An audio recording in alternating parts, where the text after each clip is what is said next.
fisika.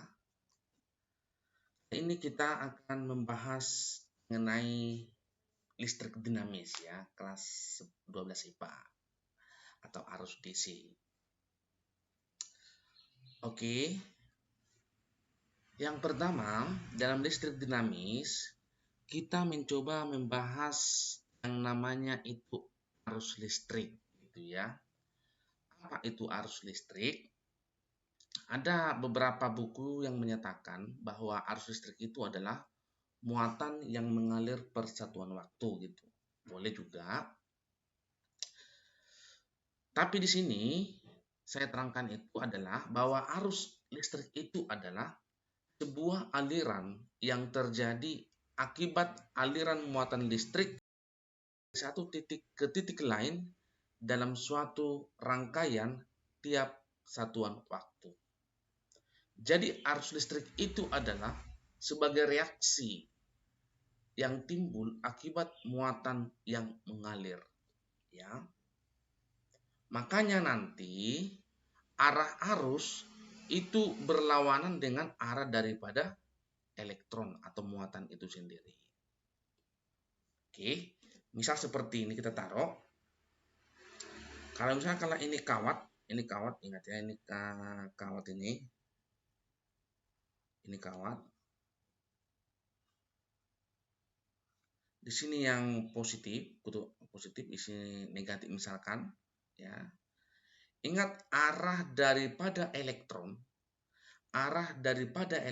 itu adalah dari negatif menuju positif. Inilah arah elektron. Ini arah daripada elektron. Maka arus itu nanti akan berlawanan arah dengan elektron. Maka akibat elektron bergerak ke positif, maka timbullah arus dari positif menuju negatif. Itu dia. Oke, itu dia jelas ya. Itu arahnya. Jadi arus itu adalah reaksi yang timbul akibat pergerakan muatan itu sendiri. Oke. Ini dirumuskan dengan bahwa I sama dengan Q per T, yang muatan per waktu, di mana Q itu adalah N dikali E per T ya. Keterangannya, I itu adalah kuat arus listrik ampere, I itu muatan listrik coulomb, E itu adalah elektron.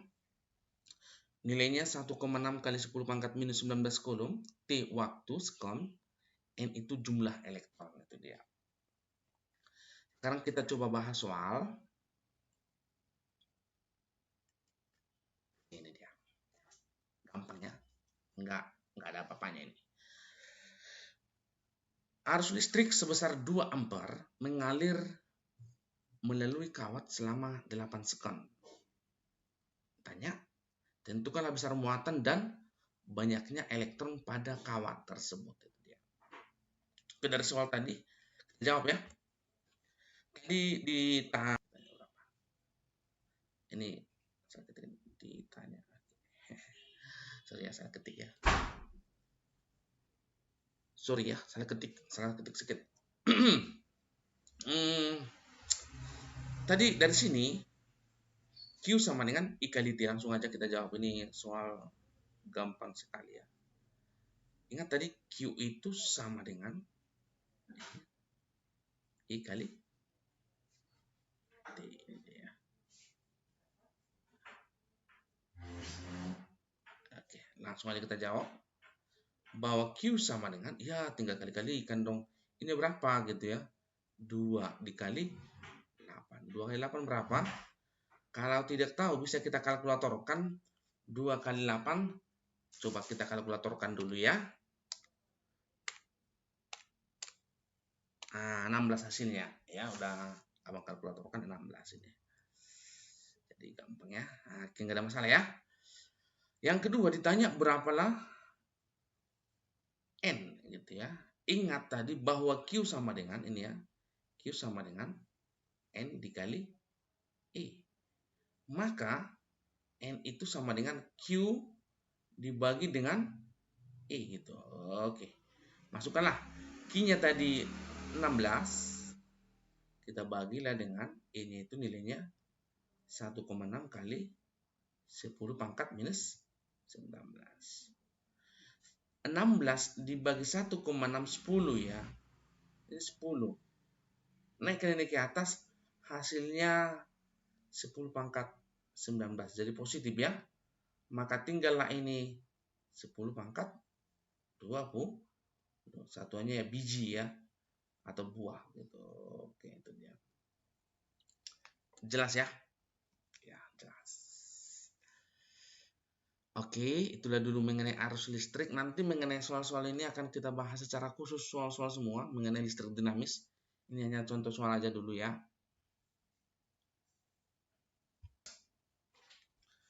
Sekarang kita bahas dulu mengenai hukum Ohm. Hukum Ohm itu menyatakan seperti ini. Arus listrik yang mengalir pada suatu penghantar itu berbanding lurus dengan beda potensial V pada ujung-ujung penghantar dan berbanding terbalik dengan hambatan penghantar gitu ya. Ini dirumuskan bahwa I sama dengan V per R. Jadi bahwa tegangan itu I itu sebanding dengan tegangan dan berbanding terbalik dengan R. R itu hambatan gitu. Hingga boleh juga kita rumuskan bahwa V sama dengan I dikali R.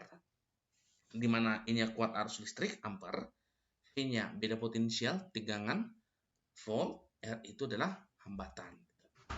Grafiknya ini linear ya, linear garis lurus. Artinya apa? R-nya itu selalu konstan atau tetap gitu ya. Oke. R itu sama dengan V per I. Pernah ada soal gini ya, dari rumus ini kan seolah-olah jika V-nya naik, R-nya naik, itu salah ya. R itu tidak dipengaruhi oleh yang namanya V atau I. Ya. Jadi R itu tetap. R itu tetap, V per I itu tetap gitu. Kita ke contoh soal. Ini dia. Dari sebuah hukum Ohm, cobaan hukum Ohm diperoleh grafik sebagai berikut. Grafik ini.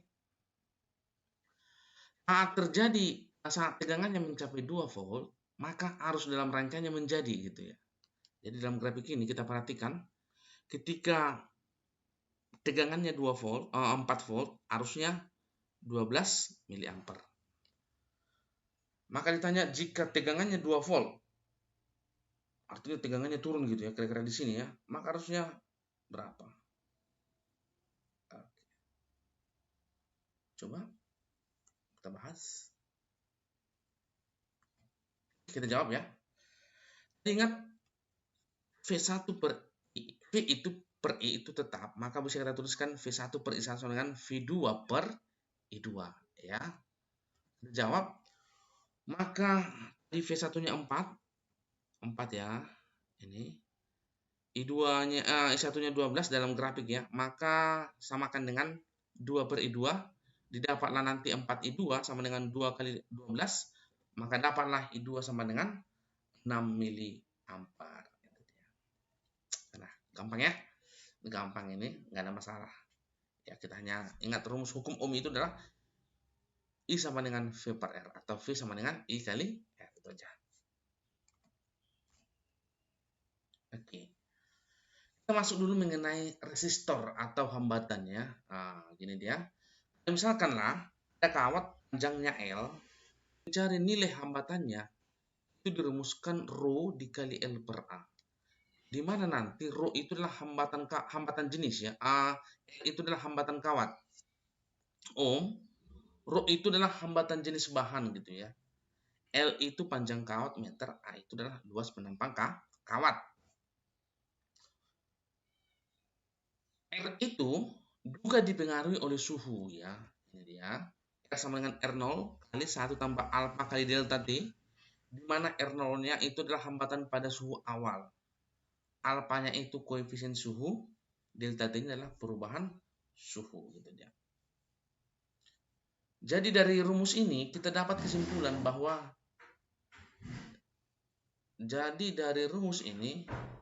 bisa kita tarik kesimpulan bahwa R itu dipengaruhi oleh yang pertama hambatan jenis, panjang kawat,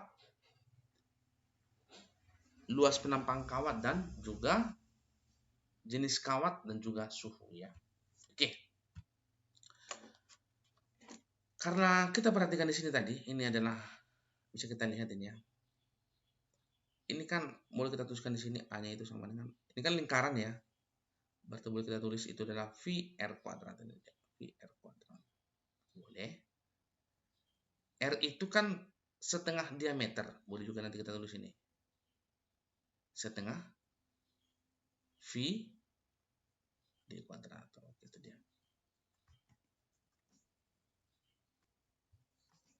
Kita masuk ke contoh soal ini. Hambatan jenis kawat B ada dua. Nah, jadi ini ada dua jenis kawat dibandingkan. Yang pertama katanya kawat B itu 2 kali hambatan jenis kawat A dan panjang kawat B 2 kali panjang kawat A. Jika diameter kawat B 2 kali diameter kawat A, jadi berarti lebih luas penampang B ya. Oke. Maka perbandingan besarnya hambatan A dan B. Jadi ditanya berapalah RA per RB. Ya, kita jawab. Ini gampang sekali, langsung aja kita bandingkan ya. Abang masukkan rumus mentah-mentah biar adik mengerti. Ya. RA per RB, RA itu dari rumusnya Rho A LA per luas penampang A per RB itu sama dengan Rho B dikali LB per AB gitu ya. Masukkan. Jadi luas penampang A itu kan 1/4 VDA kuadrat ya. Tadi kan A itu adalah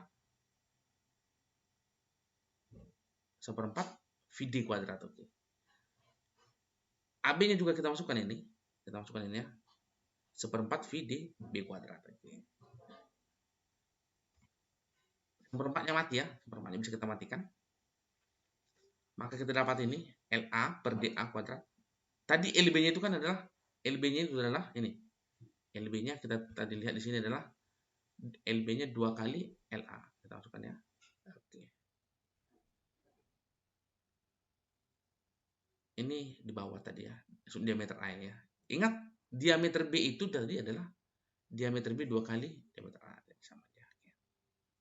Dapatlah ini.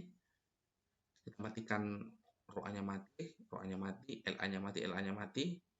Udah. DA kuadratnya mati nanti. Maka tinggallah 1, di atas 1 ini 2 kali 2/4. Jadi 1/4/4. Kali dapatlah hasilnya 1/1. Gampang ya? Ya. Selanjutnya, masuklah kita susunan hambatan ya, atau rangkaian listrik ya. Ini rangkaian listrik. Yang pertama rangkaian seri ya, rangkaian seri. Ini dia rangkaian seri, seperti rangkaian seri ya. Ada R1, R2, R3. Nah, hal-hal penting yang perlu kita ingat dalam rangkaian seri itu adalah ini, di mana nanti I-nya sama, 1 sama dengan I2 sama dengan I3 sama dengan I. Kalau saya analogikan gini ya, biar lebih mudah dimengerti. Kalau misalkan ini pipa, kalau 1 liter lewat di sini, ya di sini juga 1 liter, totalnya tetap 1 liter gitu. Jangan dijumlahkan ya. Tapi tegangannya kita jumlahkan. VAB itu adalah V1 tambah V2 tambah V3. Sehingga nanti V sama dengan tadi hukum Ohm adalah I kali R. Dapatlah I kali RAB sama dengan I1, R1, I2, R2 tambah I3 tambah, kali R3 dan seterusnya. RAB tadi kita untuk mencari RAB itu jumlahkan semua. Jadi kalau seri, R serinya itu R1 tambah R2 tambah R3 tambah R seterusnya gitu ya. Dan juga kita ingat V1 banding V2 banding V3 sama dengan perbandingannya R1 banding R2 banding R3 karena arusnya sama tadi. Yang kedua, susunan paralel, ini dia bentuknya. Oke, ini yang perlu kita ingat. Kalau paralel, apa yang sama? Tegangannya gitu ya. Sedangkan arusnya itu kita jumlahkan ya. Oke, jadi arus kan mengalir ya. Kalau sini lewat 1 liter, 2 liter, 3 liter, maka 3 liter, 1 liter, 1 liter, 1 liter, maka 3 liter lah semuanya ini kan gitu ya. Kok tegangannya gimana penjelasannya Bang? Kok bisa di sini? Kalau di sini P1 misalkan 2 volt, 2 volt, 2 volt gitu. Ya sama, V totalnya juga 3 volt gitu ya. Kalau paralel itu tegangannya sama. Analoginya seperti ini ya. Anak mama 3 gini, anak mama 3 orang, anak bapak 3 orang gitu ya. Kalau tanya berapa lah jumlah anak mama dan anak bapak gitu, ya tetap 3 orang gitu. Jadi pegangan itu dalam susunan paralel itu milik bersama gitu ya, sama gitu ya. Maka ada istilah nanti paralel itu adalah pembagi arus, sedangkan seri itu pembagi tegangan gitu. Maka dari sini dapat kita turunkan lagi, maka VAB per RAB sama dengan P1 per R1 tambah V2 per R2 tambah V3 per R3. Dan untuk mencari hambatan pengganti itu seper RAB itu seper R1 tambah seper R2 tambah seper R3 tambah dan seterusnya. Sehingga I1 banding I2 banding I3 sama dengan seper R1 banding seper R2 banding seper R3. Untuk soal ini ya. Bila hambatan listrik antara titik A dan titik B dalam rangkaian di bawah ini diukur, maka akan diperoleh harga gitu ya. Maka kita cari dulu berapakah rangkaian serinya mana gitu ya. Ini dia. Ini kita cari dulu. Ini kan kalau ditanya kan AB gitu ya, antara A dan B, maka ini nggak ada ya. Ini nggak ada. Jadi ini kita serikan juga semua. Ini kita jumlahkan ya. 2 tambah 2 tambah 4 tambah 2 tambah 2. Itu hasilnya 12. Oke. Ini dia. Maka ini tadi 6, 12. Maka bisa kita cari seper R paralel sama dengan seper R seri tambah seper 6. Seper 12 tambah seper 6. Dapat nanti hasil akhirnya 3 per 12. Maka R paralel sama dengan 12 per 3 sama dengan 4 ohm. Udah dapat itu, kita serikan lagi dengan yang ini, yang 22. Jadi kalau kita gambarkan ini sekarang, gini gambarnya. Jadi sekarang udah gini dia. Sekarang gambarnya seperti ini. Ini dia. Ini kita putar konvernya ini. Inilah. Ini tadi A, ini B. Jadi tadi ini 2, ini tadi 4 gitu ya. 4 ini 2 tadi. Oke. Jadi 2 tambah 4 tambah 2 nantinya gitu ya. Maka RAB itu sama dengan 2 tambah RP tadi tambah 2 ini dia. Dapat hasilnya 8 ohm. Oke, next ada soal berikutnya seperti ini. Ada R cuma ini ada paralel dia. Jika VAC-nya 120 volt, maka besarnya VAB gitu berapa? Ini gampang sekali. Kita cari dulu berapa R paralelnya itu, seper R tambah seper R. Seper R tambah seper R, maka dapatlah 2 per R. Hingga VAC tadi adalah VAB tambah VBC. Sama dengan 120 volt. Maka perbandingannya VAB banding VBC itu adalah RAB per RBC. RAB tadi kan ini R. RBC itu kan R per 2 ini dia. Oke. Sehingga VAB itu sama dengan 2 per 3 dikali 120. Didapatlah hasilnya 80 volt. Oke. Itu dulu kita listrik dinamis part 1. Nanti akan kita lanjut part 2 mengenai jembatan Wheatstone, ada nanti energi dan daya listrik gitu ya. Masih banyak lagi. Kita bagi 2 pertemuan kita ini. Tetap diikuti channel ini supaya jangan ketinggalan, dan mohon dibantu di subscribe, like, dan share. Kalau ada tugas-tugas adik-adik semua, boleh di komen. Dan saya akan buat penjelasannya, akan bikin tutorial atau video dari pertanyaan adik itu nanti. Spesial bro ya, spesial ya. Itu dulu, sampai jumpa di video-video berikutnya.